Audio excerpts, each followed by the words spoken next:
Bismillahirrahmanirrahim. Assalamualaikum warahmatullahi wabarakatuh. Selamat siang, salam sejahtera untuk kita semua. Yang kami hormati Bapak Kepala Sekolah SDS Bina Bangsa 02, yang terhormat Wakil Kepala Sekolah SDS Bina Bangsa 02, yang terhormat Bapak Ibu Guru beserta staf tata usaha yang ada di SDS Bina Bangsa 02. Puji syukur kita panjatkan kehadiran Tuhan Yang Maha Esa, karena atas rahmat dan hidayahnya hari ini kita semua dilimpahkan kesehatan dan keselamatan sehingga bisa berkumpul di ruangan kelas 1 untuk pelaksanaan kegiatan diseminasi aksi nyata program pendidikan guru penggerak angkatan 10 tentang budaya positif yang dilaksanakan di SDS Bina Bangsa 02. Adapun untuk kegiatan kita hari ini, yang pertama adalah pembukaan, yang kedua sambutan, yang ketiga pembacaan doa, keempat kegiatan inti yaitu penyampaian diseminasi aksi nyata budaya positif. Kita mulai di acara pertama adalah pembukaan, yang mana baru saja saya buka untuk kegiatan hari ini tadi. Kita masuk ke acara yang kedua yaitu sambutan, yang mana akan disampaikan oleh Bapak Kepala Sekolah SDS Bina Bangsa 02, yaitu Bapak Heri Permana SPD. Waktu dan tempat kami persilakan.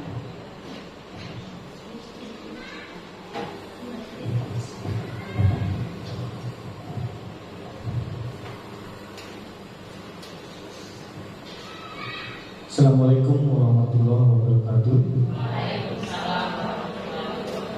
Selamat siang. Terima kasih atas waktu dan kesempatannya. Yang saya hormati Ibu Wakil Kepala Sekolah, yang saya hormati Bapak Ibu Guru yang sudah hadir di ruangan ini. Terima kasih atas waktu dan kesempatannya untuk mengikuti kegiatan diseminasi aksi nyata program pendidikan guru penggerak angkatan 10 dengan tema budaya positif yang dilaksanakan oleh rekan kita dari Bu Novi Ramayani dan Bu Devi Piana.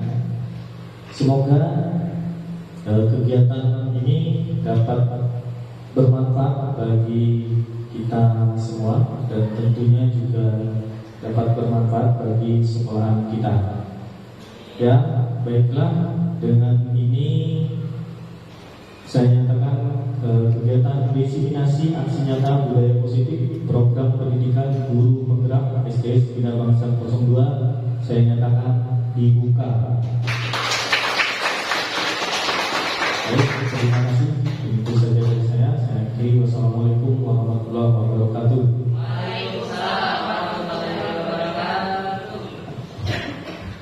Terima kasih kepada Bapak Kepala Sekolah SDS Bina Bangsa 02, Bapak Heri Permana, yang sudah melakukan kegiatan pembukaan yang mana akan kita mulai setelah ini. Dan selanjutnya pembacaan doa kami minta dengan hormat kepada Bapak Muhammad Syofiuddin untuk memimpin doa kegiatan kita di pagi hari ini. Waktu dan tempat kami persilakan. Baik, Bapak Ibu, sebelum kita mulai kegiatan, mari kita berdoa. Untuk doa dipimpin dengan secara Islam. Bismillahirrahmanirrahim. Alhamdulillahirabbil hamdan syakirin, hamdan aidin, hamdan wa'afin wa mazidah.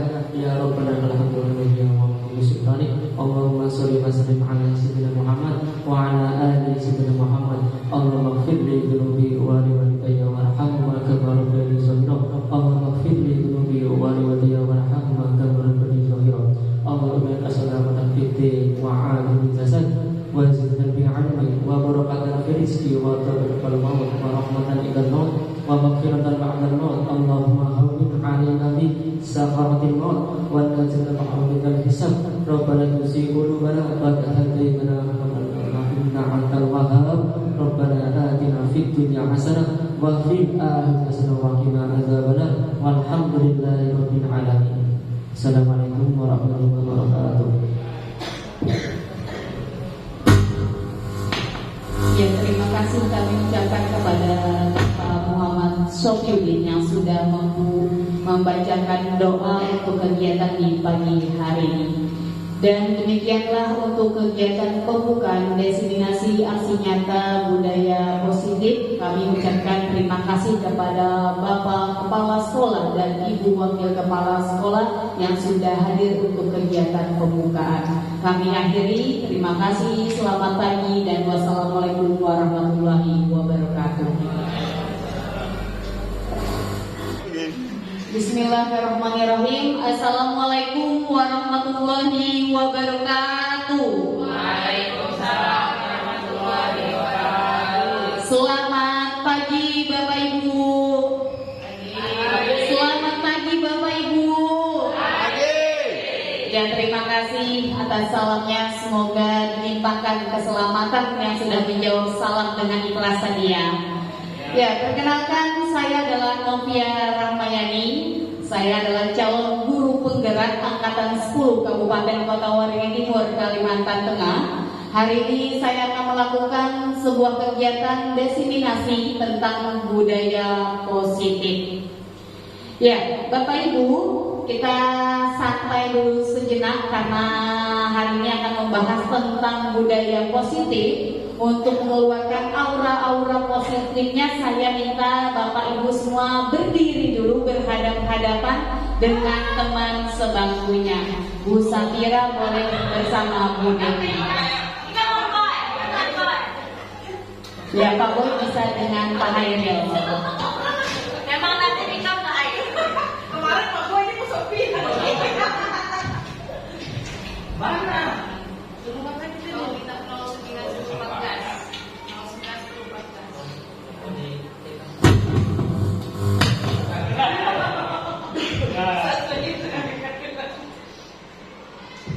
Oke, takutnya nggak kedengaran di kamera kalau suaranya kecil.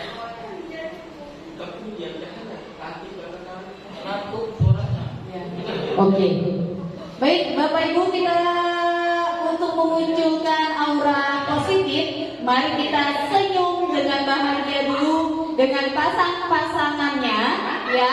Tidak usah melihat ke giginya, tapi cukup fokus saling ke mata aja, biar aura positifnya keluar. Ya, selama 30 detik dimulai dari sekarang. Oke, coba Bapak Ibu lihat dulu temannya agar bisa memunculkan aura positif bahwa ternyata temannya selama ini semuanya mempunyai senyum-senyum yang manis dan indah ya. Oke, sudah Bapak Ibu, sudah 30 detik. Terima kasih luar biasa. Semoga dengan senyum Bapak Ibu hari ini semua akan mengeluarkan hal-hal yang baik atau hal-hal yang positif. Nah, Bapak Ibu, sebelum memulai ke materi, kita mempunyai kesepakatan forum diseminasi hari ini. Yang pertama, kita menghargai siapapun yang berada di dalam ruangan ini, kemudian menjadi pendengar yang baik dan berpakaian rapi dan sopan. Boleh Bapak Ibu makan dan minum dengan keadaan tenang yang sudah disediakan. Kemudian apabila Bapak Ibu ingin keluar, hendaknya untuk mengangkat tangan atau melakukan izin. Kemudian aktif dalam forum, bertanya, memberi tanggapan serta menjawab. Gimana Bapak Ibu, sepakat semuanya? Oke, terima kasih. Apabila ada tambahan bisa Bapak Ibu kita lakukan kesepakatan. Apa ini saja untuk kesepakatan kita hari ini? Ya? Ya, boleh itu. Nanti aktif dalam forum, bertanya, memberi jawaban dan memberi tanggapan. Nah, Bapak Ibu, namanya hal yang positif itu adalah hal-hal yang baik. Seorang guru yang baik itu harus memiliki kemampuan dalam mewujudkan budaya positif di sekolah. Budaya positif tersebut dapat dijalankan dengan beberapa konsep inti yang ada di sebelah kiri ini.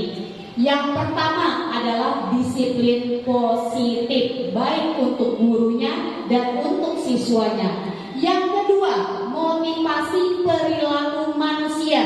Dan yang ketiga adalah keyakinan sekolah atau kelas. Yang keempat, kebutuhan dasar manusia.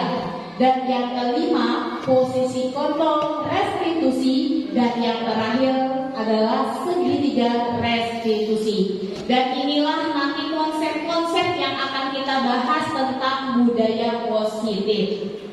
Ya, Bapak Ibu, pernahkah mendengar istilah tentang budaya positif? Atau hal kata disiplin aja dulu? Adakah Bapak Ibu yang tahu istilah disiplin? Apa itu disiplin menurut Bapak Ibu? Ya, apa menurut Mas Sofi disiplin itu? Disiplin itu ya tentang tepat waktu. Iya, tepat waktu. Terus taat. Disiplin pakaian. Nah, disiplin pakaian. Ya, banyak istilah tentang disiplin ditambah dengan kata positif. Berarti itu adalah taatan atau peraturan yang hal-hal yang baik.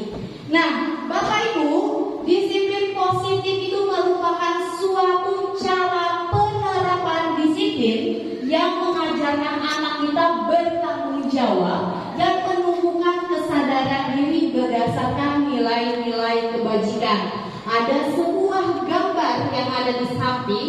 Ini menunjukkan salah satu contoh disiplin positif bahwa anak-anak kita adalah sadar bahwa tanggung jawab itu adalah tanggung jawab menjaga kebersihan itu adalah tanggung jawab kita bersama, bukan hanya mereka tapi juga ada guru. Selain itu, disiplin positif lebih mengarah ke disiplin diri yang dapat mengontrol diri dalam melakukan segala tindakan. Jadi itu bukan karena paksaan Bapak Ibu gurunya, bukan karena tekanan Bapak Ibu gurunya, tapi itu memang muncul dari diri anak sendiri, bukan ada paksaan ataupun tekanan. Nah, disiplin diri dapat membuat murid memahami, menyadari, serta berdasarkan motivasi internal yang ada di dalam, bukan akibat paksaan, ujian, ataupun hukuman. Nah, itu sekilas informasi atau materi tentang disiplin positif. Nah, Bapak Ibu, bagaimana untuk menerapkan disiplin-disiplin positif tadi? Yaitu yang kita ketahui agar kita bisa melaksanakan nilai-nilai kebajikan yang sudah ada di profil pelajar Pancasila yang sudah dijabarkan dalam 6 dimensi. Yang pertama adalah beriman dan bertakwa kepada Tuhan yang Maha Esa dan berakhlak mulia. Yang kedua, mandiri serta bergotong royong, berkebajikan global, bernalar perintis dan kreatif. Yang seperti Bapak Ibu semua sudah ketahui bahwa di 6 dimensi ini kita belajar istilah dengan profil Merdeka Belajar. Baik, Bapak Ibu, kita masuk ke materi kedua, yaitu motivasi perilaku manusia. Motivasi perilaku manusia. Adakah dari Bapak Ibu di sini mengetahui istilah dari motivasi? Apa itu motivasi menurut Bapak Ibu? Dorongan, dukungan, apalagi? Ya, support, benar. Nah, motivasi itu terbagi jadi 3 Bapak Ibu, yaitu motivasi perilaku manusia. Yang pertama, motivasi tersebut untuk menghindari ketidaknyamanan ataupun hukuman. Yang kedua, untuk mendapatkan imbalan atau penghargaan dari orang lain. Dan yang ketiga, untuk menjadi orang yang mereka inginkan dan menghargai diri sendiri dengan nilai-nilai yang mereka percaya. Jadi di sini dijelaskan bahwa motivasi itu menghindari atau menjauhi ketidaknyamanan atau hukuman. Jadi kita sebagai guru itu setidaknya untuk menghindari hukuman atau hal-hal yang tidak enak itu bisa kita lakukan dari motivasi kepada anak didik kita. Dan selanjutnya untuk memunculkan motivasi internal yang ada di dalam dirinya, nah di sini tugas dan peran guru, yaitu adalah berperan dalam mewujudkan terbentuknya keyakinan sekolah atau kelas dengan ada kesepakatan antara guru dan murid. Ya, Bapak Ibu, istilah keyakinan sekolah atau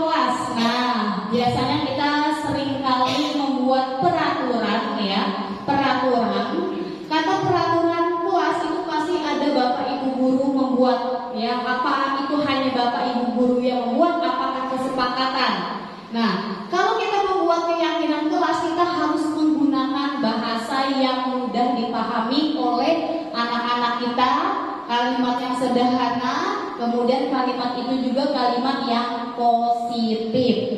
Nah, keyakinan kelas contohnya di sini, menjaga kebersihan, meletakkan sepatu dan tas yang rapi, makan dan minum di luar kelas, mengikuti pelajaran dengan baik, serta bekerja sama. Itu contoh-contoh keyakinan kelas.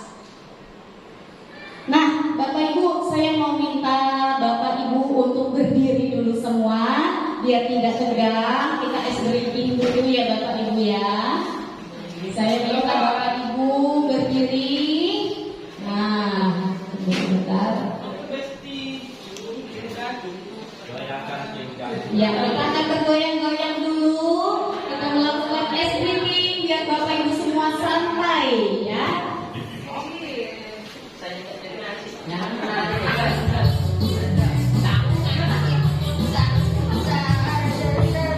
Iya, ikuti gerakannya Bapak Ibu. Tangan diputar-putar, peganglah bahu.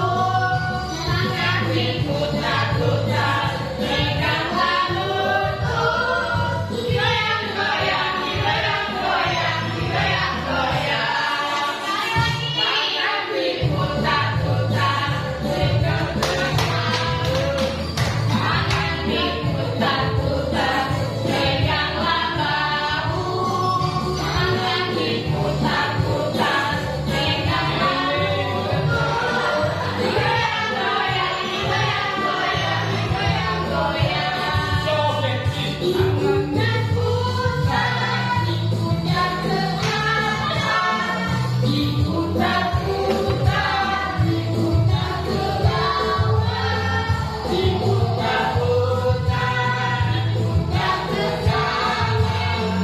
diputar-putar, diputar ke kanan, diputar-putar, diputar ke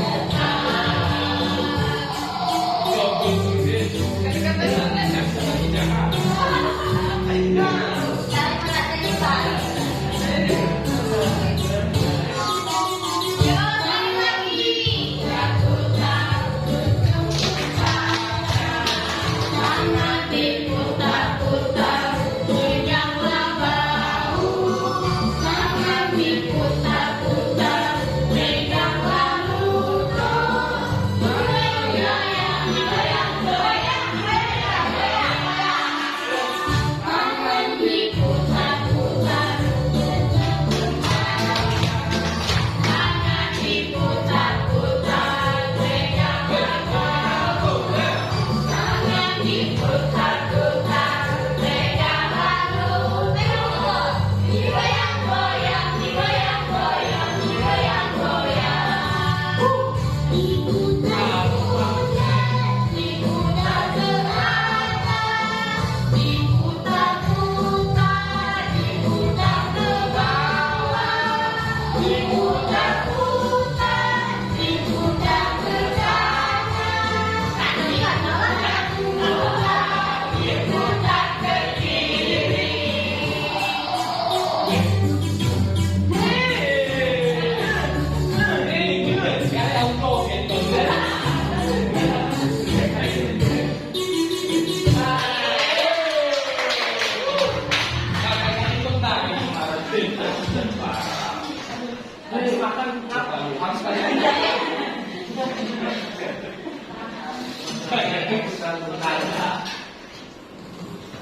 Ya, Bapak Ibu sudah keringatan belum?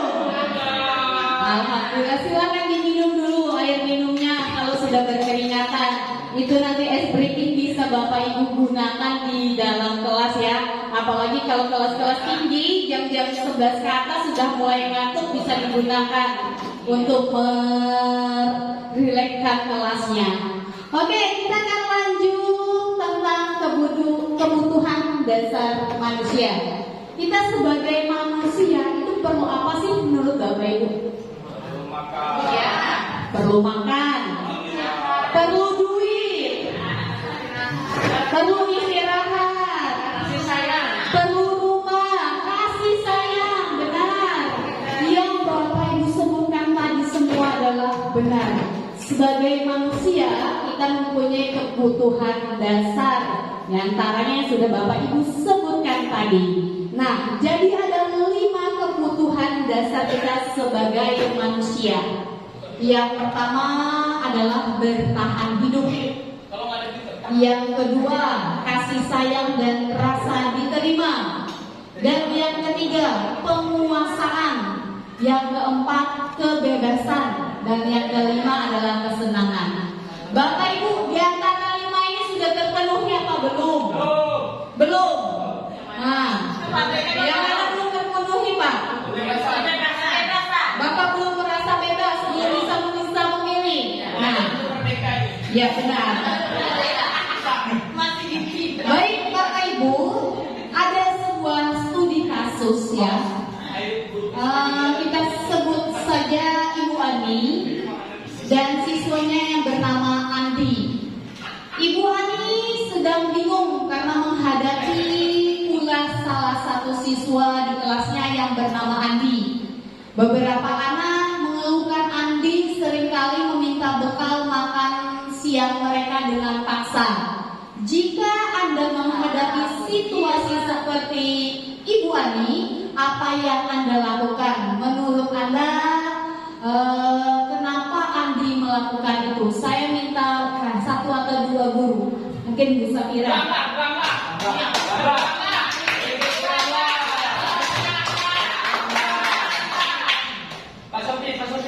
Terima kasih atas kesempatan dan waktunya.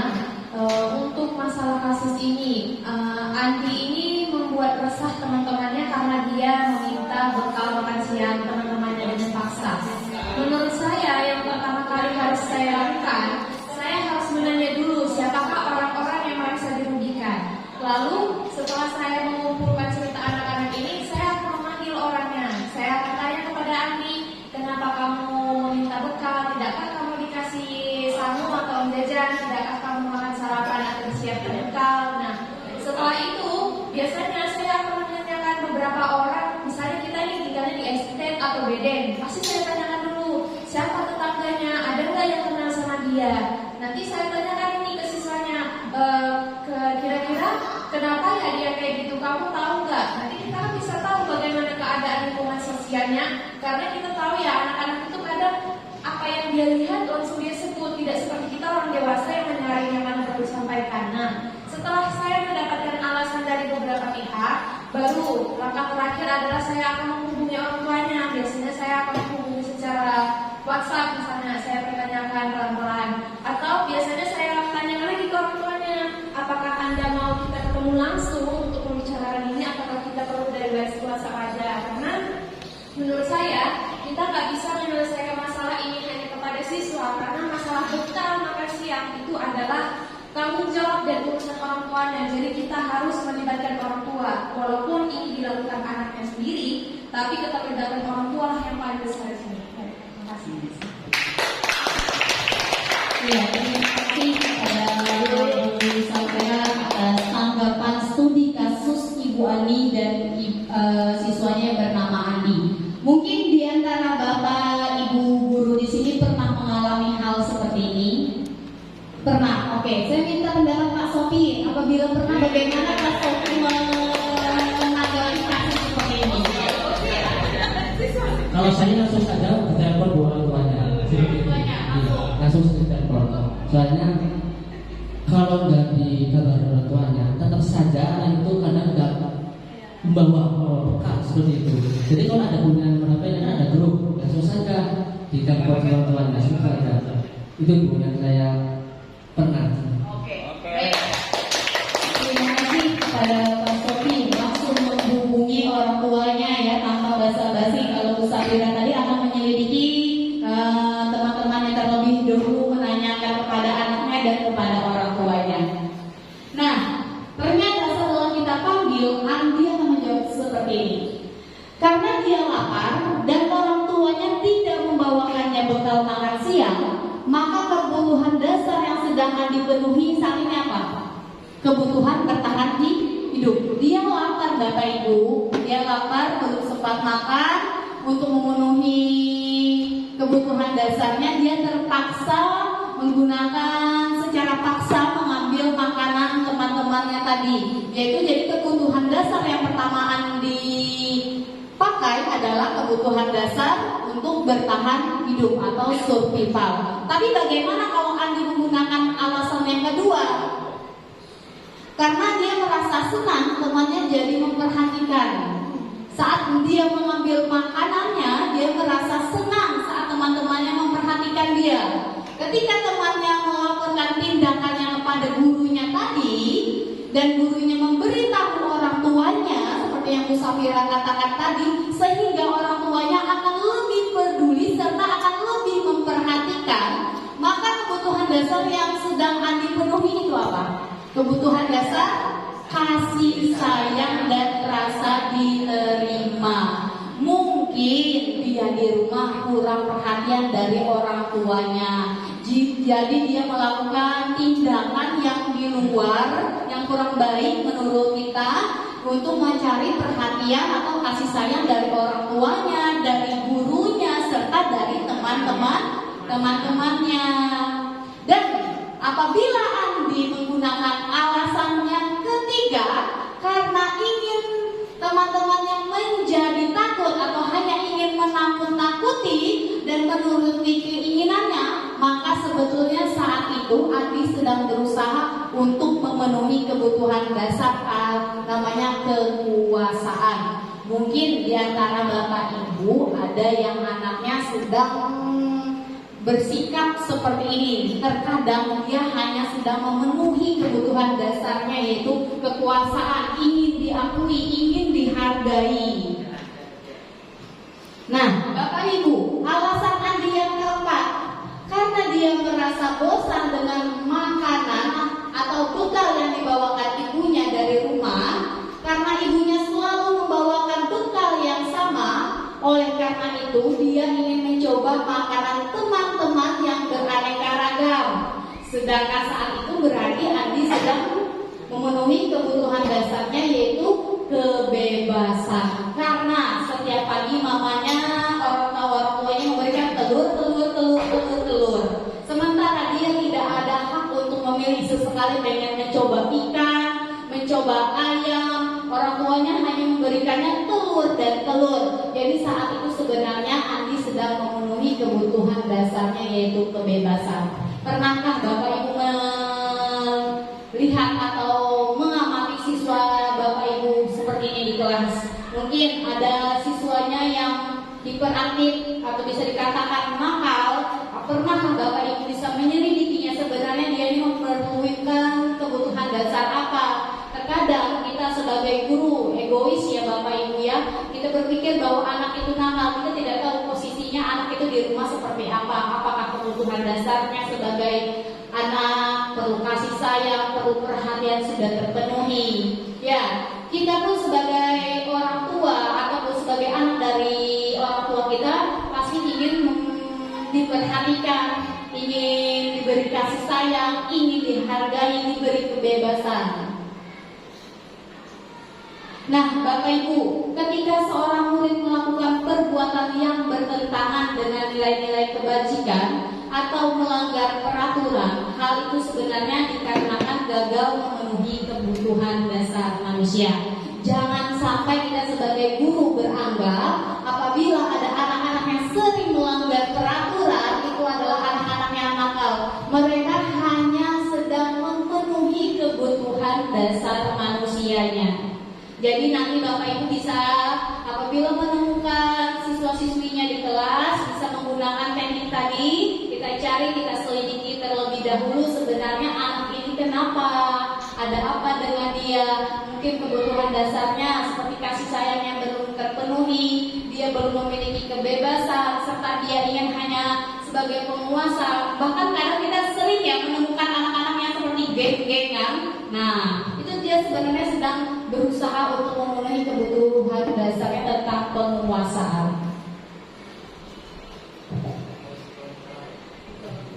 Ya, posisi kontrol restitusi. Bapak Ibu pernah mendengar istilah posisi kontrol? Kita hilangkan dulu aja lah restitusinya. Pernah mendengar posisi kontrol? Posisi kontrol restitusi. Nah, jadi ada 5 nih Bapak Ibu. Posisi kontrol restitusi, yaitu guru sebagai penghukum, guru sebagai pembuat merasa bersalah, guru sebagai teman, guru sebagai pemantau, dan guru sebagai manajer. Saya ingin Bapak Ibu menuliskan di sebuah kertas yang sudah saya sediakan. Selama ini Bapak Ibu sudah mengajar berapa tahun dan posisi apa yang Bapak Ibu gunakan, dan saya nanti minta alasannya 1 atau 2 orang untuk maju ke depan. Ya Bapak Ibu ya.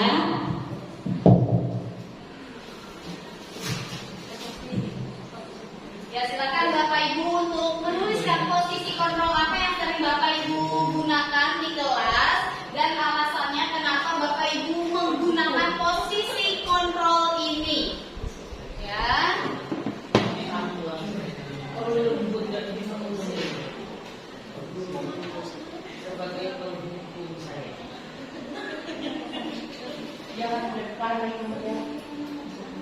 Aku sebagai penghukum, nanti aku yang maju. Berarti dulu aku pas dulu. Boleh lebih dari 1 Bapak Ibu. Saya ingin penghukum. Aku penindas aku di kelas. Ya, silakan Bapak Ibu di antara 5 ini yang sering Bapak Ibu gunakan posisi yang mana? Sudah berapa tahun kan Bapak Ibu mengajar? Posisi yang mana yang sering Bapak Ibu gunakan? Saya minta Bapak Ibu guru menuliskan dan menempelkannya di sini di mading yang sudah disediakan. Bisa lebih dari 2 kan? Boleh, semuanya juga boleh, tapi saya minta dengan alasannya nanti dijelaskan ya Bapak Ibu ya. Jangan lupa untuk menuliskan nama Bapak Ibu.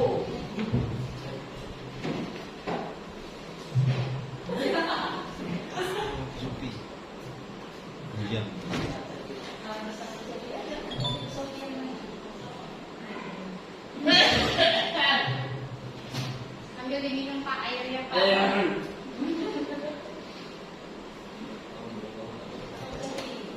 Bapak tahu kali.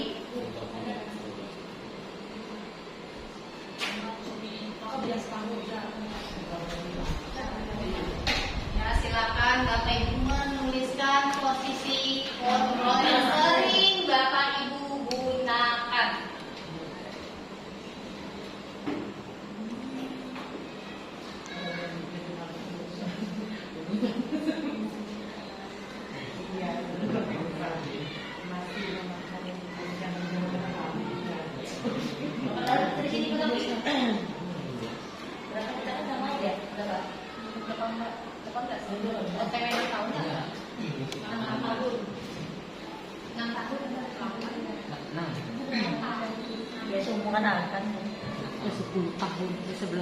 Baik, Bapak Ibu silakan ditulis terlebih dahulu kenapa Bapak Ibu menggunakan posisi kontrol yang sudah Bapak Ibu pilih. Apabila sudah selesai, boleh Bapak Ibu kumpulkan ke depan dan saya minta nanti 1 atau 2 orang untuk menjelaskan kenapa menggunakan posisi kontrol tersebut.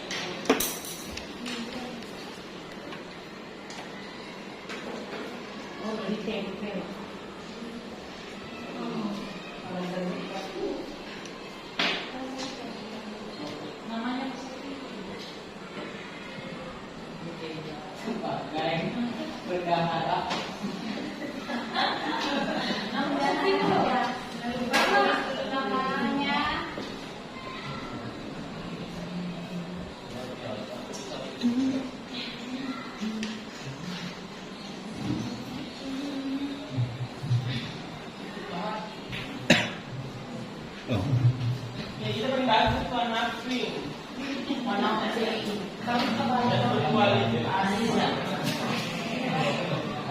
Yang Dewi yang ikhlas dong. Yang ikhlas tuh paling pendek tuh yang Dewi itu. Aku tuh gak perlu panjang-panjang, tapi nanti menjelaskan aja aku panjang-panjang. Hari ini aku sama selesai. Ada warna putih. Pokoknya ibu kan lu beda dari yang lain. Iya. Nanti biru sama kita tuh nggak perlu panjang-panjang menuliskan. Yang penting nanti aku menjelaskan jelas dulu. Ya bro, pokoknya aku sukakan. Sudah, Bapak Ibu. Tahan dong, coba. Warna kita sama Hari ini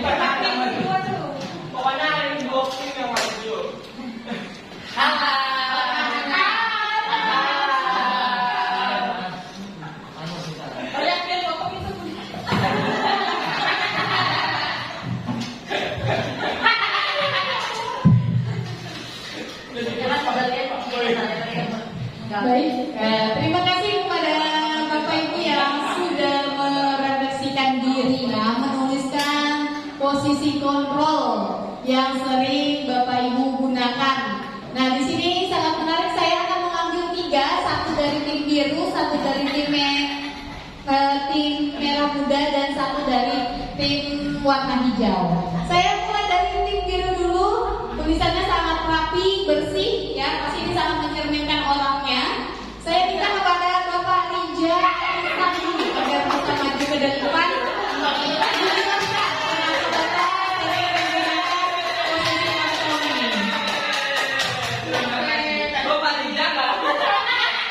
Ya, Pak Rija silakan.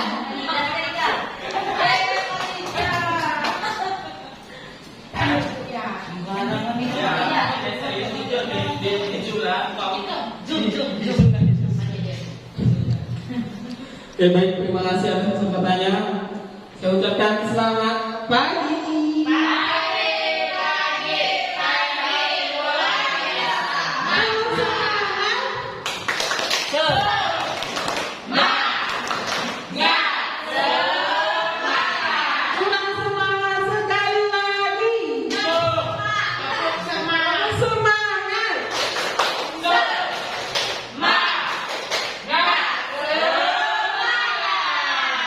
Oke, terima kasih untuk kita semua. Nah, saya akan sedikit berbagi. Mungkin saya agak berbeda karena yang pertama posisi kontrol restitusi yang sering saya gunakan itu ada 3. Yang pertama saya menggunakan sebagai guru adalah sebagai penghukum. Ya, kalau saya kurang setuju dengan teori yang mengatakan bahwa ini dan itu memang itu sesuai dengan teori. Oke. Tapi kalau saya menyesuaikan di lapangan, itu sudah kita ada 5 cara ini. Mungkin ada banyak cara, tapi saya gunakan cara yang paling pertama itu adalah sebagai penghukum. Tetapi penghukum itu ada kadar dan ada levelnya. Bukan mungkin kata orang-orang itu penghukum itu adalah salah satu kata yang sangat menakutkan dan itu adalah sebuah kekerasan. Tapi tinggal kita haluskan lagi, penghukuman itu adalah levelnya, yaitu sebagai itu satu misalnya hukuman ketika dia tidak mengerjakan PR 1. Nah itu akan kita berhukuman. Apa hukumannya? Dia akan kita tidak tempatkan, tidak di tempat posisi dia belajar seperti siswa pada umumnya. Dia akan di depan, dia akan merasa sendiri. Nah itu salah satu sanksi sosial yang dia terima di dalam kelas. Itu adalah salah satu hukuman. Kenapa? Itu adalah salah satu cara sebagai penghukum. Nanti kita akan lihat sebagai guru lagi. Kadar hukumannya itu seperti apa lagi tergantung dari masalah yang ada. Kalau saya secara praktek dan tidak secara teori tidak memang sinkron. Nah yang kedua, saya akan menggunakan guru sebagai pembuat merasa bersalah. Kenapa merasa bersalah? Siswa SD, karena kita kapasitasnya adalah sebagai guru SD, sangat diuntungkan kalau kita menggunakan kata-kata yang sangat manis tapi menusuk. Anak itu akan merasa terenyuh dan hatinya itu kan merasa halus. Masih itu ibaratnya masih kita yang mengisi semua yang ada dalam pikiran mereka, otak mereka, pemikiran mereka, kita yang akan mempengaruhi mereka. Karena sampai pulang itu adalah kita yang menjadi gurunya, karena kita adalah guru kelas, berbeda dengan guru mapel. Kita tahu seperti apa kita mengatasi mereka dengan cara kata-kata yang kita pengaruhi untuk mereka. Nah dari situ mereka akan merasa bersalah. Tergantung kita mentreatment anak-anak dalam kelas itu seperti apa, tergantung dari kitanya lagi. Kalau kita belum mampu mempengaruhi siswa, kita jangan mencoba untuk sebagai pembuat merasa bersalah. Jangan kita gunakan itu kalau kita belum mampu. Kita cari yang lain, entah itu sebagai teman, itu boleh, tapi ada kelebihan dan kekurangannya masing-masing. Nah kalau saya menggunakan itu, tapi sesuai dengan yang saya katakan tadi, adalah sesuai dengan jam terbang, sesuai dengan lamanya kita bekerja. Tapi itu juga tidak mempengaruhi, tergantung kita mau belajar atau tidak. Nah dan yang terakhir adalah sebagai manajer. Ya, ini yang paling terakhir digunakan. Ini adalah senjata terakhir yang saya gunakan untuk sebagai manajer. Tapi ini hanya pada posisi-posisi tertentu saja. Tapi kalau untuk kapasitas anak kelas rendah itu sangat minim sekali digunakan. Karena untuk kelas rendah itu 1, 2, 3 itu kita masak emasnya anak. Kita melihat contoh, dia tidak bisa melihat kita sebagai manajer. Kita hanya merintah A, B, dan C. Kita hanya sebagai pengontrol, tidak bisa. Karena dia masih dalam kategori peniru. Anak yang masih 7 sampai 8, 9 tahun itu masih perlu bimbingan, perlu pengawasan, perlu contoh yang baik. Nah, itu berbeda sedikit kasusnya kalau dia kelas tinggi 4, 5, dan 6. Boleh kita sebagai manajer, kita cukup sekali memberikan contoh, arahan, dan bimbingan kepada siswa. Di situ hari berikutnya kita boleh sebagai manajer kita pantau semua. Kita pantau A, B, sampai Z, itu boleh kita pantau. Nah, dari itu kita bisa evaluasi 1 bulan kegiatan, kita 1 minggu. Berhasil nggak kita nih sebagai pemantau, sebagai manajernya ini? Berbeda dengan pemantau. Kalau kita sebagai manajer, kita langsung di situ. Ini kita yang langsung mengeksekusi. Kita langsung yang memberikan evaluasi kepada siswa. Nah, dari situ kita bisa melihat keberhasilan dari manajer. Tapi untuk kelas tinggi memang harus lebih keras dalam artian lebih disiplin dan konsisten dalam melakukan pengaturan manajerialnya. Kalau tidak konsisten, akan ada kendala-kendala yang dihadapi yang tidak sesuai dengan karakteristik dan perkembangan tersebut. Mungkin itu dari saya. Sekian dan terima kasih. Salam dari saya. Ya, terima kasih kepada Bapak Rija Arisati yang sudah memberikan paparan dan alasannya kenapa Pak Rija menggunakan 3 posisi kontrol tadi. Beliau menggunakan sebagai penghukum, pembuat merasa bersalah, dan manajer. Tapi beliau sudah mempunyai alasan dari setiap posisinya. Dan saya mau minta kepada tim biru, ini kepada Ibu Hasna, yang mana beliau sudah mengajar untuk lebih 4 tahun. Beliau di sini menggunakan posisi kontrol, penghukum, serta pembuat merasa bersalah. Saya minta alasannya dulu kepada Bu Hasna. Tepuk tangan yang dulu. Selama pengalaman saya selama 4 tahun di sini, saya menggunakan sebagai penghukum dan pembuat merasa bersalah. Nah, jadi 2 itu yang saya sering lakukan. Nah, karena saya posisinya di kelas 1 juga. Nah, di kelas 1 kan kita tahu anak itu kalau misalkan nggak dibuat efek jerak atau rasa takut, dia pasti akan mengulangi terus. Nah, makanya saya selama ini pasti melakukan yang penghukum dan pembuat merasa bersalah. Baik. Terima kasih ya, karena menurut Bu Hasna di kelas rendah itu harus ada efek jerak gitu ya. Jadi biar anak-anaknya mengikuti dan mentaati, Bu Hasna menggunakan 2 posisi kontrol tadi, yaitu penghukum dan pembuat merasa bersalah. Dan satu lagi saya mau minta dari tim hijau kepada Bu Bella, yang mana masih graduate 9 bulan katanya mengajar di sini. Bu Bella menggunakan posisi kontrol penghukum dan teman. Kepada Bu Bella saya mau minta alasan dan paparannya.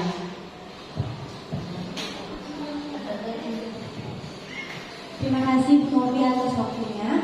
Di sini saya baru mengajar menjadi guru baru 9 bulan.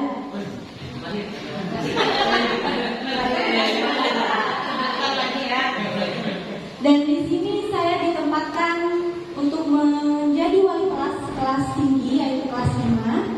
Dan di sini juga saya baru mengenal yang namanya anak-anak kebun.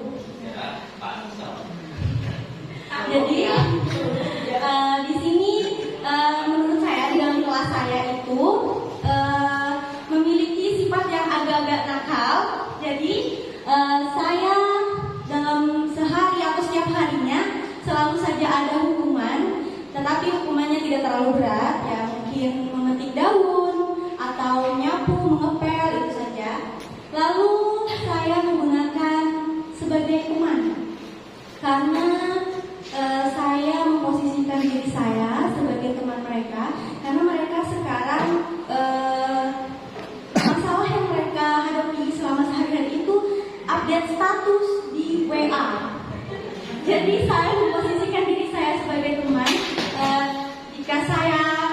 atau disindir teman-teman yang lain.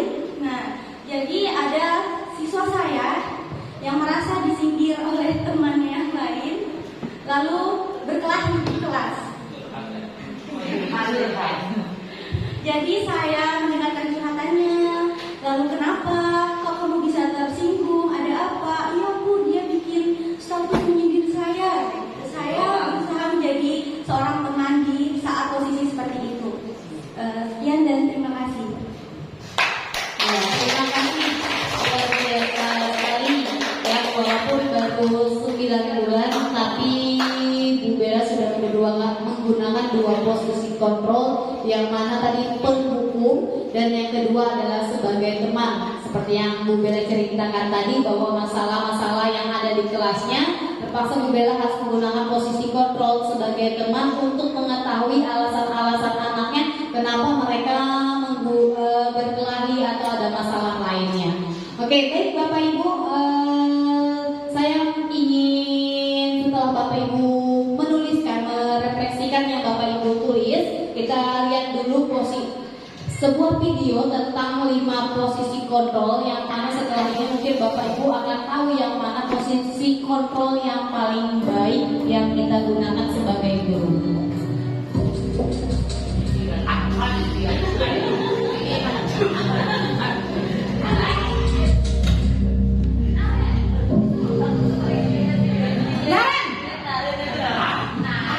Sini kamu. Selamat pagi Bu. Selalu terlambat. Kamu deh, pasti terlambat. Maaf Bu, saya Apa? Apa coba? Alasan kamu apa lagi? Kapan sih kamu tidak terlambat? Malas sekali ya kamu jadi anak. saya Dasar pemalas. Gak kapok-kapok sih kamu. Sudah berapa kali terlambat? Sana, kamu keliling lapangan basket 2 kali. kenapa saya harus keliling lapangan basket Bu? Kenapa? Kamu melawan ibu? Berani-beraninya jawab. Sudah terlambat, masih berani jawab pula. Sekarang, keliling lapangan basket 5 kali sekalian. Biar kapok. Cepat! Pergi sana ke lapangan basket.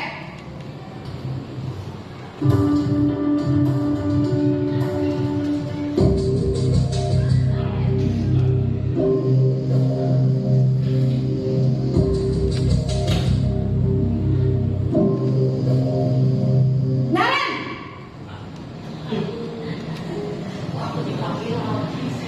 Selamat pagi Bu.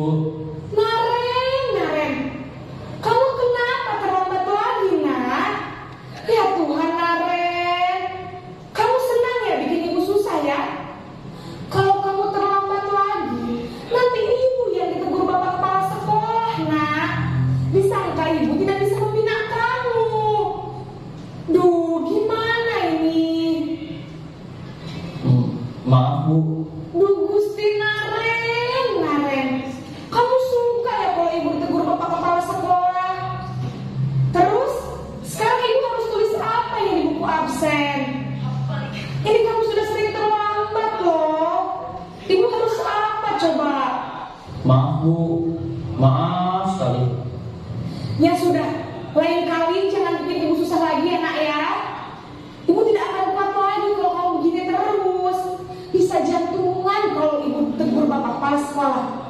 Sana cepat ke kelas. Maaf ya Bu. Maaf sekali. Posisi pembuat rasa bersalah berbicara dengan nada tenang.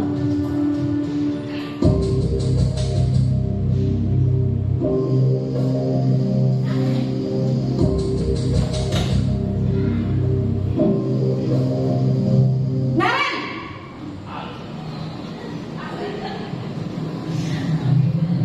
Selamat pagi Bu. Wah, sudah jam berapa ini nak? Terlambat lagi ya sayang. Iya Bu. Habis ibu saya lupa bangunkan saya Bu. Kamu malah menyalahkan ibu kamu. Kamu bukannya anak yang larinya paling kencang. Kok terlambat sih? Iya Bu. Saya memang terlambat banget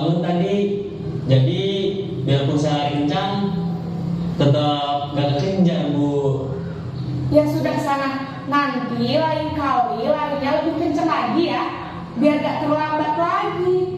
Bikin senang ibu demi ibu, bisa kan? Bisa lah, Bu. Ya sudah, sana masuk kelas. Ibu beresin urusan absen kamu. Kamu ini ada-ada saja.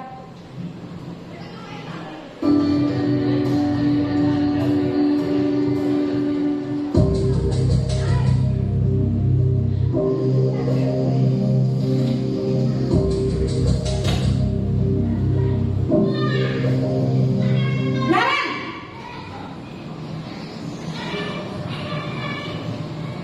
Selamat pagi, Bu. Naren, apa peraturan sekolah kita tentang jam berapa kita harus masuk sekolah, nak? Kita harus di sekolah jam 7, Bu. Iya betul, sekarang sudah jam 7.20. Naren sudah tahu konsekuensinya jika terlambat hadir. Paham, Bu. Saya harus tinggal kelas pas jam istirahat selama 20 menit. Iya benar, konsekuensinya demikian. Jadi nanti jam 9.30 pas istirahat, kamu harus tinggal di kelas, kerjakan tugas tambahan untuk ketertinggalan kamu, ya? Baik, Bu.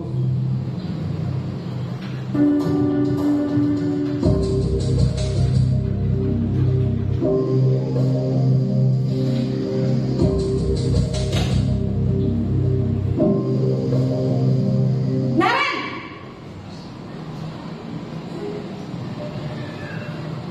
Selamat pagi, Bu. Selamat pagi, Naren. Maaf, Bu. Saya terlambat. Iya, sekolah masuknya jam 7, sekarang sudah jam 7.20. Jadi sekarang bagaimana ini, Naren? Maaf, Bu. Saya lupa setel alarm saya semalam. Baiklah, menurut kamu, keyakinan sekolah yang mana yang perlu kamu tingkatkan? Menghargai diri sendiri dan orang lain mungkin ya, Bu. Setuju. Jadi, apakah Naren meyakini prinsip saling menghormati tersebut? Iya, Bu. Saya meyakininya. Apakah Naren bersedia memperbaiki masalah keterlambatan ini? Bersedia, Bu. Bagaimana kamu akan perbaiki masalah keterlambatan ini? Saya akan coba untuk tidak lupa menyetel alarm saya, Bu. Baik, kalau Naren lupa menyetel alarm di rumah, ada orang yang kira-kira bisa bantu mengingatkan tidak? Ada, Bu. Kata saya, Kak Emma. Ada lagi selain Kak Emma? Selain Kak Emma, ada ibu saya. Baik, jadi yang mengingatkan Naren adalah Kak Emma dan ibu kamu, ya? Kira-kira akan mulai setel alarm kapan nih, Naren? Setelah pulang sekolah, akan segera saya lakukan.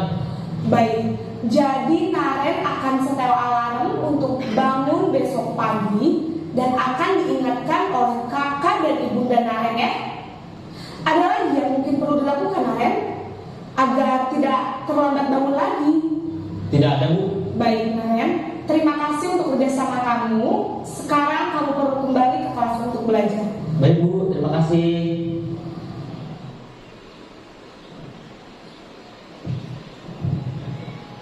Iya, Bapak Ibu tadi sudah menonton sebuah video yang menceritakan tentang 5 posisi kontrol kita sebagai seorang guru. Nah, menurut Bapak Ibu, posisi kontrol yang mana yang pas yang kita lakukan sebagai seorang guru? Adakah di antara Bapak Ibu tadi yang sudah menjawab? Rata-rata di sini semua adalah guru sebagai penghubung, ya. Nah, Bapak Ibu, bahwa di video tadi juga sudah dijelaskan, karena posisi kontrol penghubung itu dia selalu ada awas kamu melakukannya lagi, ada tekanan, memberi hukuman, sanksi. Dan sedangkan untuk membuat merasa bersalah, dia akan berceramah, bercerita, berkata-kata, tapi dia tidak sadar dia sudah menyakiti hati muridnya. Ibu kecewa loh sama kamu. Nah, itu adalah sebuah kata-kata yang biasanya membuat muridnya merasa bersalah. Kemudian yang menjadi teman, kalau yang biasanya teman ini bahasanya komunikatif, santai, ya seperti Ibu Bella bilang tadi, dia akan merangkul teman siswanya, mengajak untuk menjadi teman, untuk membawanya dia bercerita. Nah, dia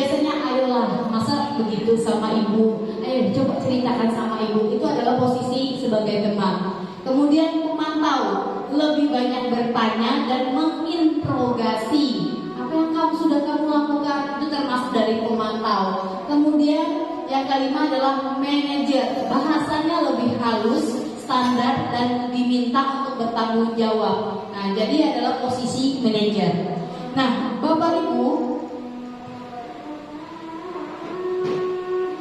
di antara kelima posisi kontrol yang sudah kita lihat videonya tadi, bahwa seorang guru harus memiliki namanya posisi kontrol sebagai seorang manajer. Dia tidak menghardik, bahasanya santai dan sopan, dan tidak juga menghukum. Nah, saya di sini ada melihat ada beberapa teman yang sudah melakukan seperti Pak Rijal Sandi, kemudian Pak Tahan, Pak Hairil yang sudah membuat posisi mereka adalah posisi sebagai manajer, ya, meminta anak tersebut melakukan tanggung jawabnya, tapi dengan garis bawah ini tidak menghardik, ya, bahasanya santai dan sopan dan tidak menghukum.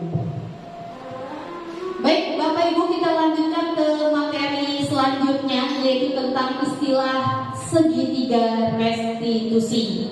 Cara penerapannya untuk melakukannya tadi itu tersambung di segitiga restitusi. Yang pertama adalah menstabilkan identitas, yang kedua validasi tindakan yang salah, dan yang ketiga menanyakan keyakinan. Menstabilkan identitas biasanya dilakukan berdasarkan prinsip bahwa membuat kesalahan adalah bagian dari proses pembelajaran yang nantinya akan menggeser identitas gagal ke arah identitas sukses. Kemudian biasanya kalimat-kalimat yang digunakan untuk menstabilkan identitas saat Bapak Ibu memiliki siswa yang bermasalah, yang pertama adalah kita biasanya mengatakan berbuat salah itu adalah hal yang manusiawi. Tidak ada manusia yang sempurna. Kita pasti bisa menyelesaikan masalah ini. Bapak Ibu tidak tertarik mencari tahu siapa yang benar, siapa yang salah, tapi Bapak Ibu jelaskan lebih tertarik untuk menyelesaikan masalah. Kalau kamu menyalahkan dirimu sendiri terus-menerus, apakah kamu bisa bersikap baik pada dirimu sendiri? Ini adalah pertanyaan-pertanyaan yang biasanya digunakan untuk menstabilkan identitas. Setelah Bapak Ibu melakukan tindakan yang pertama, Bapak Ibu melakukan tindakan yang kedua, yaitu validasi tindakan yang salah. Setelah Bapak Ibu ketahui, nah, validasi tindakan yang salah ini biasanya berdasarkan prinsip bahwa setiap perilaku berupaya memenuhi suatu kebutuhan tertentu, sehingga guru ataupun orang tua akan tergeser dari pemikiran stimulus respon menjadi proaktif, serta akan mengenali dan mengakui kebutuhan murid atau anaknya. Biasanya ada pertanyaan-pertanyaan yang biasa digunakan di tindakan yang salah adalah yang pertama, kamu pasti punya alasan kenapa kamu melakukannya. Kemudian yang kedua, apa yang penting bagi kamu? Dan yang ketiga, kamu boleh tetap berusaha menjaga sikap tersebut, tapi tambahkan lagi sikap yang lain yang baru menurut kamu. Dan yang keempat, maukah kamu belajar cara lain untuk mendapat yang kamu butuhkan tanpa harus memukul apabila kasusnya adalah siswa yang sering memukul temannya. Setelah Bapak Ibu lakukan dua tindakan tadi, nah yang terakhir Bapak Ibu itu menanyakan keyakinan. Menanyakan keyakinan dilakukan dengan memberikan pertanyaan-pertanyaan bermakna kepada murid atau anak untuk memunculkan motivasi secara intrinsik sehingga mampu mengaitkan keyakinannya dengan tindakan yang salah. Nah, biasanya ada pun pertanyaan-pertanyaan yang keluar saat kita menanyakan keyakinan. Yang pertama, apa nilai-nilai yang kita percaya di sekolah kita? Kemudian nilai-nilai apa yang telah kita sepakati? Tanyakan, mungkin ada peraturan Bapak Ibu dengan siswanya. Yang ketiga, kelas yang ideal itu seperti apa menurut muridnya? Tanyakan, kamu ingin menjadi anak yang seperti apa? Apa yang kamu rasakan ketika kamu melakukan hal tersebut? Kamu menjadi orang yang seperti apa saat Bapak tadi. Nah, Bapak Ibu, ini ada salah satu video lagi cara penerapan segitiga restitusi yang sudah saya lakukan dengan siswa saya. Selamat menyaksikan. Habisnya kesal. Kenapa kamu kesal darimu?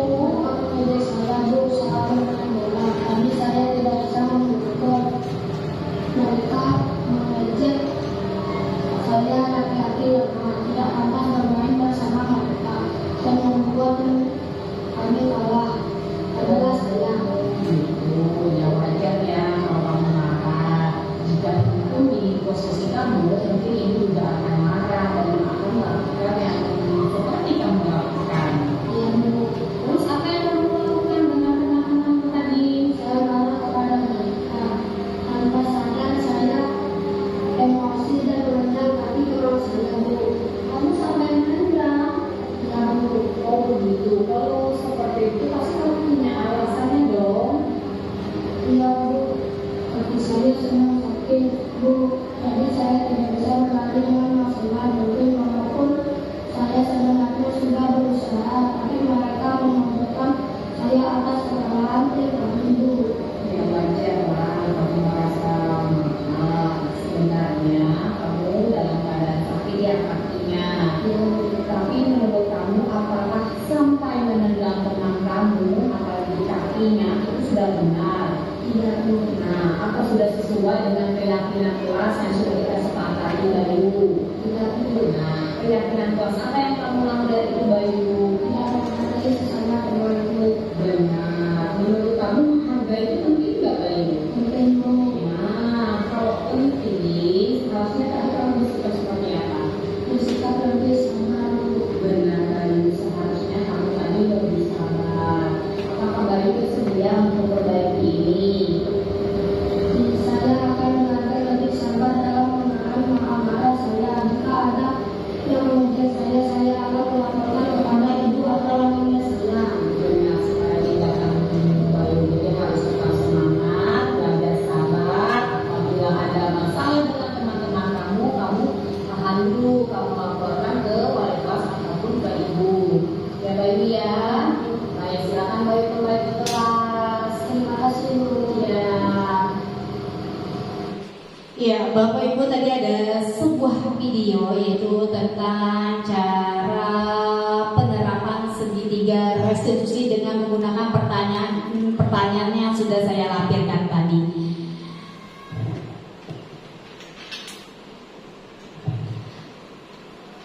Nah, Bapak Ibu, di antara materi-materi tadi itu adalah beberapa konsep tentang budaya-budaya positif yang mana kita sebagai guru baik seperti yang Bapak Ibu tuliskan walaupun baru hingga pun yang guru-guru yang sudah lama, saya menyarankan baik diri saya sendiri ataupun Bapak Ibu guru agar bisa melaksanakan atau mewujudkan budaya-budaya positif yang ada di sekolah kita.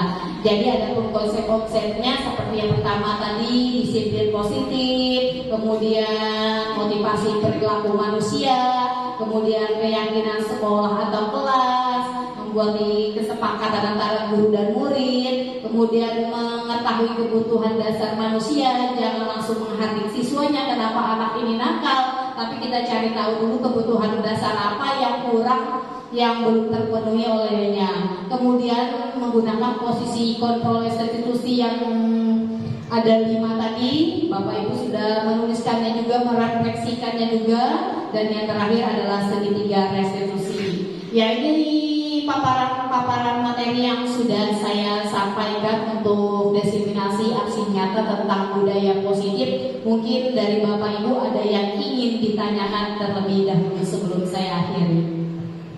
Baik, kepada Pak Hairil, silakan satu pertanyaan Pak.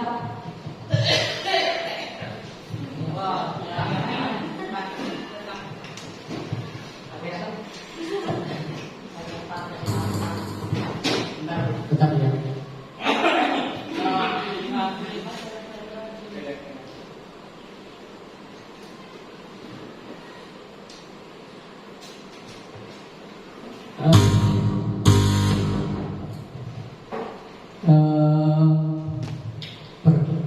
Saya pun terima kasih Bu Novi telah memaparkan materi yang sangat banyak tadi dan sangat jelas juga. Mungkin pertanyaan yang ingin saya tanyakan ini aja, tentang segitiga restitusi aja. Mungkin dari kasus yang tadi saya lihat di video itu kan mungkin kelas tinggi lah ya, kelas tinggi. Tapi kalau di kelas rendah Bu, yang misalkan anak-anaknya masih ya dekat dengan lebih dekat seperti manja sama gurunya, itu gimana kita cara menggunakan segitiga restitusi itu? Nah gitu, mungkin itu aja yang saya ingin tanyakan. Diaplikasikan di kelas rendah itu seperti apa bagusnya? Terima kasih Bu. Baik, terima kasih Pak Hairil. Beliau menanyakan bagaimana menggunakan segitiga restitusi untuk kelas rendah. Kalau menurut saya itu hampir sama. Pasti kita akan menanyakan terlebih dahulu kenapa dia melakukannya. Kemudian nanti dia akan menjelaskan dia melakukannya dengan alasan tertentu. Karena kasusnya hampir sama, biasanya kelas tinggi sama kelas rendah. Seperti yang Bayu lakukan tadi adalah dia memukul temannya karena saat bermain bola kekalahan pada timnya. Nah itu juga hampir sama, biasanya juga ada di kelas-kelas rendah. Kalau dia tidak terima, dia akan memukul atau menghajar temannya. Kita tanyakan dulu perlahan-lahan menggunakan segitiga restitusi, kenapa dia melakukan hal tersebut. Setelah melakukan hal tersebut, dia akan menjelaskan. Nah, kita tanyakan balik apakah itu melanggar peraturan atau keyakinan kelas yang sudah kita sepakati. Kalau dia akan menjawab, maka kita akan kembali lagi ke 3 tahapan segitiga restitusi tadi. Nah, mungkin itu menurut saya Pak Hairil. Ada lagi dari Bapak Ibu? Oke, baik, Bu Samira silakan. Baik, terima kasih. Dari sejauh pembahasan kita ini, Bu Novi, pertanyaan saya sebenarnya sederhana aja. Di sini ada kurang lebih 11 audiens yang sudah memberikan pendapat dan juga jawaban sesuai pertanyaan. Dari saya, menurut Anda sendiri yang sudah menjadi guru, posisi kontrol restitusi Anda itu apa? Terima kasih. Ya, baik Bu Safira, pertanyaannya adalah posisi kontrol yang saya gunakan. Bapak Ibu, saya berdiri di sini bukan menggurui, tapi saya ingin berbagi dengan Bapak Ibu guru semua. Saya pun baru mengetahui kurang lebih sekitar 2 bulan ini tentang segitiga restitusi, posisi kontrol yang digunakan. Nah, jujur saja, saya adalah guru penghukum.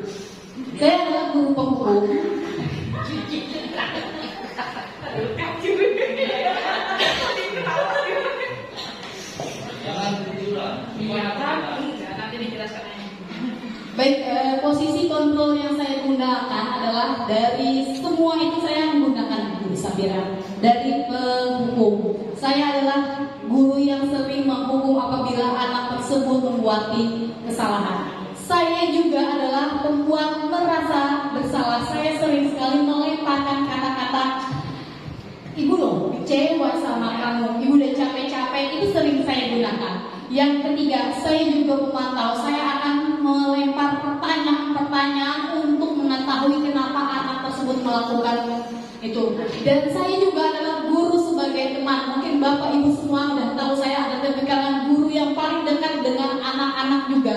Saya bisa mengajak siswa-siswi itu untuk berbicara, ayolah, seperti teman seumuran. Kemudian saya juga adalah posisi di manajer. Saya akan meminta anak tersebut kenapa dia melakukannya, dan saya juga terkadang meminta mereka memberi alasan dan mereka juga bertanggung jawab atas segala tindakan yang mereka lakukan. Mungkin itu. Jadi saya harap Bapak Ibu diseminasi aksi nyata ini bukan saya menggurui, tapi di sini saya hanya ingin berbagi kepada Bapak Ibu semua, dan saya pun juga berharap setelah melakukan aksi nyata dan menyelesaikan program pendidikan ini ada perubahan pada diri saya sendiri. kegiatan ini. Amin. Ya, mungkin ada lagi dari Bapak Ibu. Baik, silakan Pak Sopi.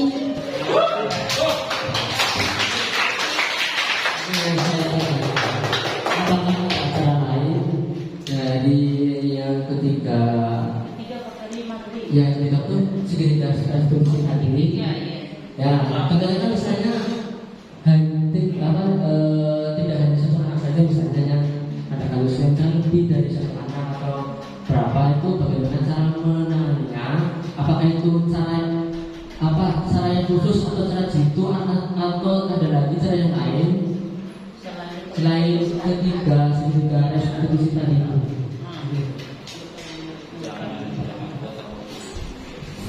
Ya, baik, terima kasih Pak Sofi. Pak Sofi bertanya apakah ada cara lain selain cara penerapan segitiga restitusi.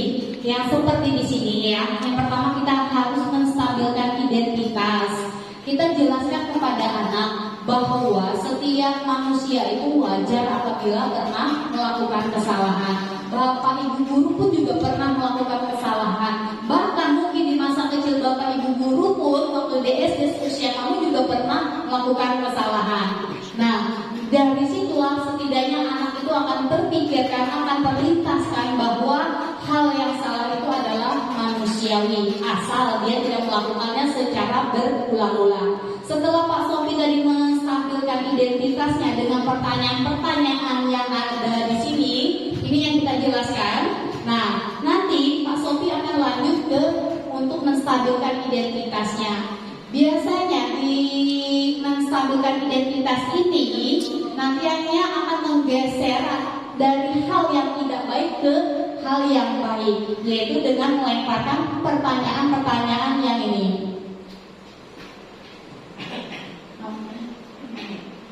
Nah, iya.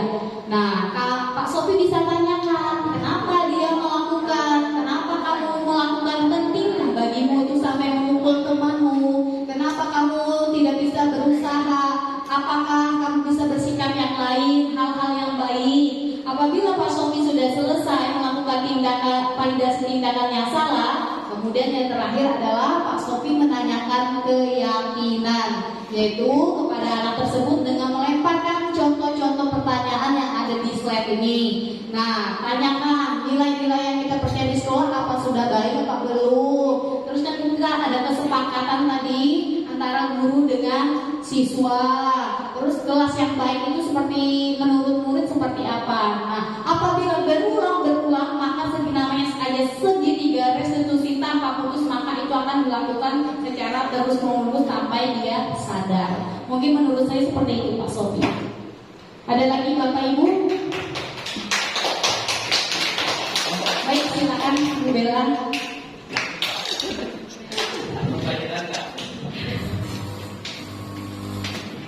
Terima kasih waktunya Bu Sofi.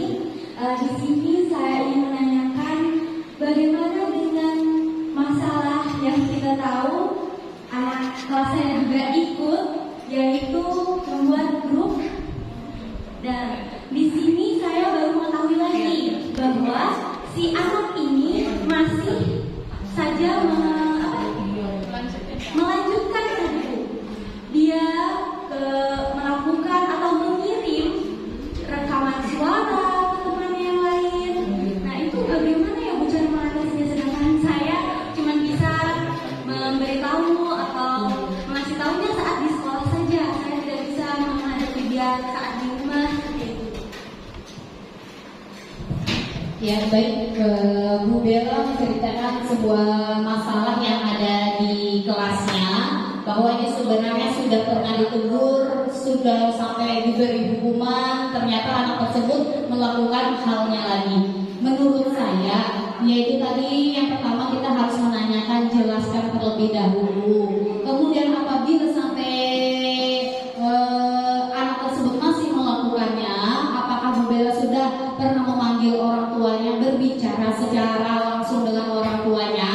Mungkin setelah kita berbicara langsung kepada orang tua akan membatasi penggunaan handphone pada anak tersebut. Kalau menurut saya, mungkin orang tuanya sudah tahu. Wah, orang tuanya sudah tahu. Kalau orang tuanya sendiri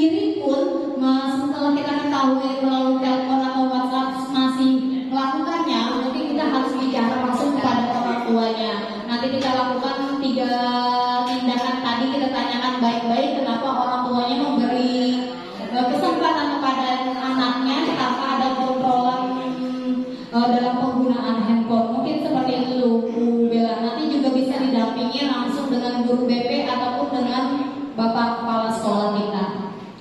Mungkin ada lagi dari Bapak Ibu. Baik, satu pertanyaan dari Bu Laila.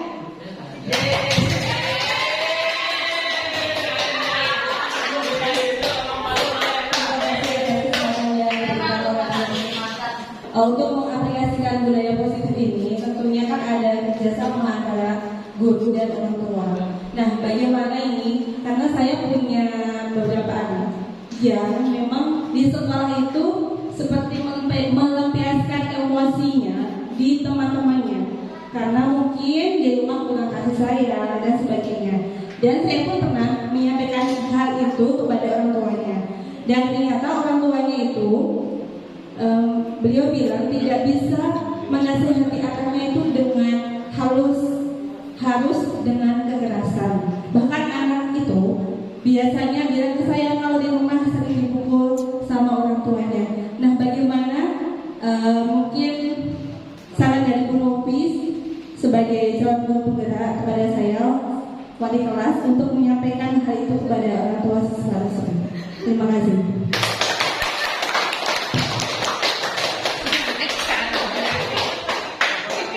Ya, baik, saya akan menanggapi dari Bu Laila bahwa dia memiliki seorang siswa.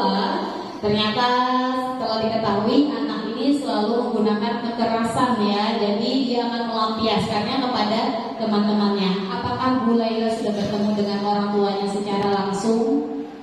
Sudah pernah. Nah, Bu Laila sudah bertanya kenapa anak ini bersikap yang tidak baik.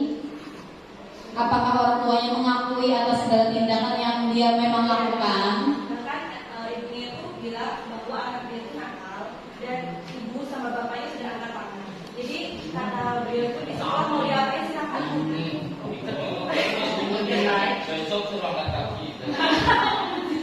Iya, ternyata kalau kita pikirkan, ternyata itu kita kembali ke materi kebutuhan dasar manusia. Yang pertama menurut saya anak itu kurang kasih sayang, karena seperti yang Bu Laila katakan, dia di rumah selalu digunakan dengan kekerasan. Jadi kasih sayangnya tadi tidak terpenuhi, dia akan melampiaskan kepada teman-temannya. Kemudian seperti sama, dia juga akan jadi penguasa, mencari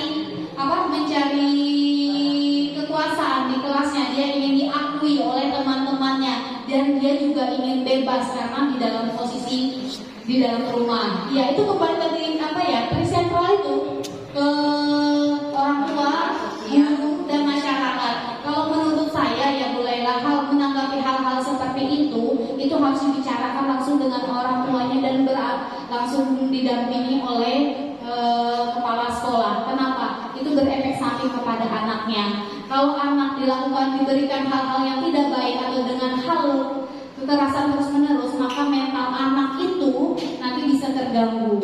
Jadi dia tidak bisa berkembang, dia hanya ingin ke sekolah, datangnya tidak niat belajar, tapi ingin mencari kekuasaan karena kebutuhan dasar manusianya tidak terpenuhi. Mungkin seperti itu menurut saya Bu Laila. Jadi bisa dibicarakan dengan guru BP atau dengan kepala sekolah untuk menanggapi hal-hal seperti itu.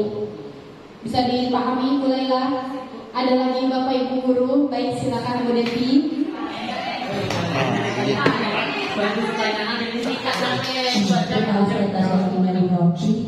Yang saya tanyakan tadi kan ada sekitar 5 budaya positif, budaya positif yang harusnya itu kita bisa terapkan di sekolah kita. Nah, menurut Ibu Nopi, bagaimana cara kita untuk menerapkan budaya positif itu dengan kepala guru? Kan di sekolah kita ini ada sekitar 25 ya. Nah, di 25 ini bagaimana cara kita mengajak mereka, merangkul mereka dengan segala pemikiran mereka yang berbeda-beda itu supaya budaya positif ini bisa berjalan dan diterapkan di sekolah ini. Dan menurut Ibu Nopi, apa dulu langkah pertama yang akan kita lakukan? Budaya positif mana dulu yang kira-kira paling pas dilakukan untuk sekolah kita. Terima kasih.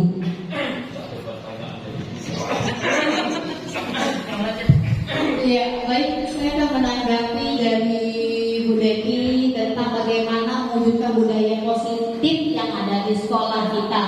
Ya, salah satunya seperti yang kita lakukan di hari ini adalah diseminasi aksi nyata. Kita berbagi ilmu dan pengetahuan yang mana saya juga pun sendiri baru tahu. Nah, di sini adalah teman-teman yang sebagai imbasnya perlahan-lahan bisa menerapkannya.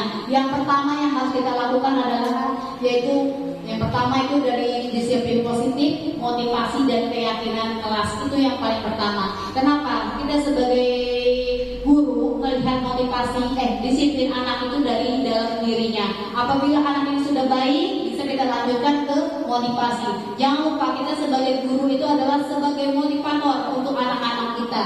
Dan yang ketiga, keyakinan sekolah atau kelas. Bapak Ibu bisa membuat keyakinan kelas, kesepakatan kelas antara guru dan siswa, bukan peraturan ya. Apabila peraturan itu hanya dari guru, tapi kalau keyakinan kelas itu adalah dari guru dan murid, sama-sama sepakat. Anaknya suka, bapak ibu gurunya juga suka, maka akan sepakat. Kemudian apabila sudah tiga itu terjalankan, maka perlahan-lahan kita harus mengetahui kebutuhan dasar manusia. Kita memang bukan seorang psikiater atau psikolog yang paham ya, tapi dari sebagai guru kita diminta untuk multi, serba bisa, baik sebagai guru, sebagai orang tua, sebagai orang psikolog tadi, kita harus mengetahui anak ini kebutuhan dasarnya apa yang kurang.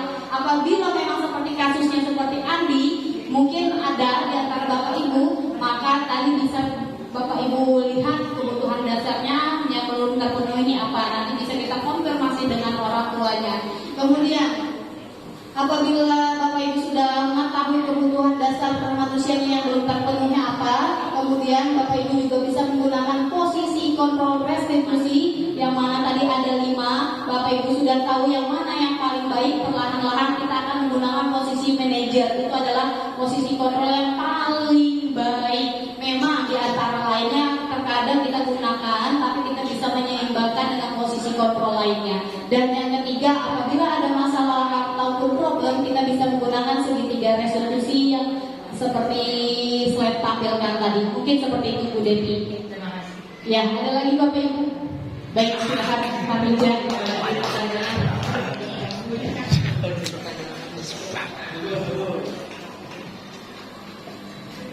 Baik, terima kasih atas kesempatannya. Saya tidak bertanya, saya hanya memberikan tanggapan beserta kesimpulan saja dari kawan-kawan yang kita hari ini. Dan saya ucapkan juga terima kasih untuk Bu Devi dan Bu Nopi yang telah mengimbaskan diseminasi aksi nyata program guru penggerak angkatan 10 dengan tema budaya positif. Dan saya harapkan semoga budaya positif ini bisa kita terapkan di sekolah kita tercinta, sekolah SD Bina Bangsa 02. Nah, dari sekian banyak pertanyaan yang pada intinya adalah di restitusi itu sebenarnya pada intinya adalah kita tinggal samakan visi dan misi kita terlebih dahulu. Bagaimana cara kita menerapkan budaya positif itu di sekolah? 1, kita samakan visi dan misi itu dulu. Nanti setelah itu akan kita lakukan yang diseminasinya tadi, restitusinya tadi akan terlaksana. Tinggal kita ikuti polanya saja. Secara teori memang seperti itu aturannya. Kita hanya ternyata yang kita lakukan selama ini bukan salah, ternyata hanya keliru dalam secara teori. Kalau kita mungkin dulu itu diperkenankan, tapi sekarang sesuai dengan perkembangan zaman dan perkembangan teknologi dan perkembangan ilmu pendidikan, kurikulum, bahwa itu ternyata tidak diperbolehkan dan tidak dibenarkan secara teori. Nah, itu yang mungkin akan menjadi suatu kultur shock bagi kita sebagai seorang pendidik, di mana kita yang terbiasa dengan penghukuman itu adalah salah satu budaya yang biasa bagi kita. Oh, ternyata berkat guru penggerak ini ada satu ilmu baru yang diimbaskan untuk kita sebagai seorang pendidik, yaitu tadi budaya positif. Yang mudah-mudahan dengan adanya guru penggerak ini ke depannya kita bisa mengubah mindset kita bahwa tidak hanya menghukum, kita yang paling ideal itu adalah sebagai manajerial. Walaupun itu ternyata susah, tapi kalau kita tidak mencoba dan kita satukan visi dan misi dengan sesama pendidik yang ada di sekolah ini, mungkin saya rasa akan bisa terlaksana. Dan itulah yang diharapkan dari seorang guru penggerak. Nanti masih banyak lagi imbas yang akan kita dapatkan dari teman rekan kerja kita berdua dengan angkatan guru penggerak ini. Nah, kita dukung sama-sama, kita support sama-sama, kita belajar sama-sama. Mereka pun juga sama kayak kita, baru belajar dan kita belajar dari mereka. Pada intinya kita bisa belajar dari siapapun, tidak hanya dari kepala sekolah, dari teman sejauh pun bisa kita pastikan. Dan semoga hari ini bisa membuka pikiran kita, wawasan kita tentang mendidik seorang anak itu ternyata tidak mudah. Secara teori ternyata susah. Kalau secara praktek mungkin kita bisa yang sudah kita budayakan, yaitu tadi salah satu kata penghukum. Nah, mungkin saya pribadi pun bisa mengingatkan diri saya dan mengubah karakter saya untuk sebagai seorang pendidik itu ternyata tidak hanya menghukum. Terima kasih dari saya. Semangat dan salam buat kawan-kawan terus. Terima kasih.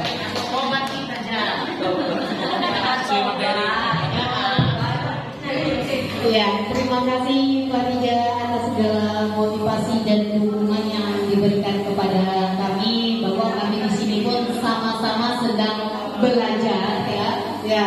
Dan saya pun berharap teman-teman yang hadir di hari ini bisa menerapkan, bisa berbagi lagi dengan teman-teman yang lainnya, atau kita mulai dulu dari diri kita sendiri untuk melakukan perubahan.